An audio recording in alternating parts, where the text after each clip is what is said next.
यह कहानी लालच, अन्याय और चतुराई का बहुत रोचक उदाहरण है। सुबह होते ही भीमा और लल्लन भोला और पद्मा को राजा के दरबार में ले जाते हैं। दरबार में पहुंचकर दोनों बड़े भाई रो रो कर कहते हैं कि भोला ने उनकी फसल बर्बाद कर दी और आम का पेड़ काट दिया।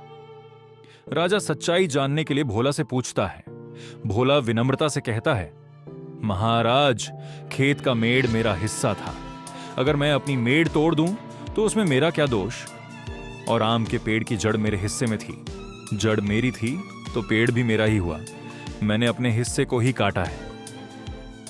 दरबार में सन्नाटा छा जाता है।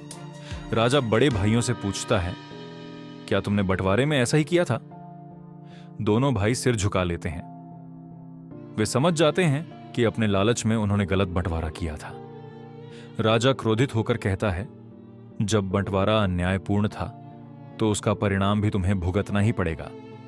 तुमने अपने छोटे भाई को घर से निकाला, उसे धोखा दिया। अब न्याय यह है कि पूरी संपत्ति का बराबर बंटवारा होगा। राजा आदेश देता है, खेत बराबर बांटे जाए, आम के पेड़ की लकड़ी और फल का मूल्य तीनों में समान बांटा जाए, घर के कमरे बराबर दिए जाएं और रुपयों का भी सही बंटवारा हो। साथ ही बड़े भाइयों को चेतावनी दी जाती है कि यदि फिर अन्याय किया तो कड़ी सजा मिलेगी। भीमा और लल्लन को अपनी गलती का एहसास होता है। वे भोला से माफी मांगते हैं और उसे घर वापस ले आते हैं।